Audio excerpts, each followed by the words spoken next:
Halos 10 bilyon ang inilaan ng pamahalaan para bigyan ng free Wi-Fi access ang mahigit 10,000 barangay sa buong bansa. Layunin din itong lumikha ng libu-libong digital jobs. Yan ang agenda report ni Soo Jin Kim.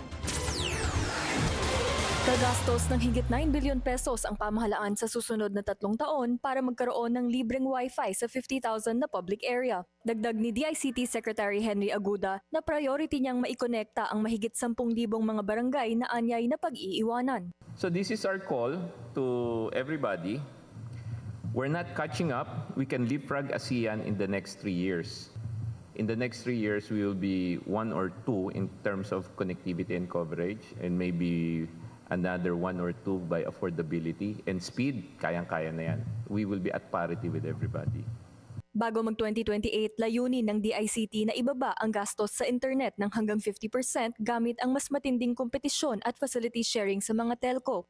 For 10% increase in connectivity, it's almost a 2% increase in GDP. Ang ultimate goal is really to generate jobs.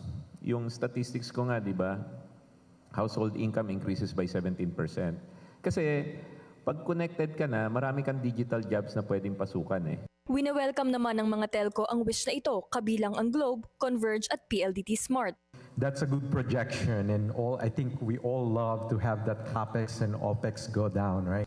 But then you have to be able to balance competition such that you do not create an unfair or how would you say, an unfair market competition to some extent, or to skew the playing field so that the new entrants get more benefits than the older entrants. Substantially more benefits. That's the first one. Pero ang hiling ng mga telco, sa panig ng Globe, isa sa mga hakbang nila para bawasan ang operational cost ay ang paggamit ng renewable energy. Kasama rin sa plano ng kagawaran ang paglilikha ng libu-libong digital jobs sa pamamagitan ng paglawak ng connectivity. Matapos ito makapag-ambag ng 2.25 trillion pesos sa ekonomiya nung nakaraang taon habang sumusuporta sa mahigit 11 milyon na Pilipino.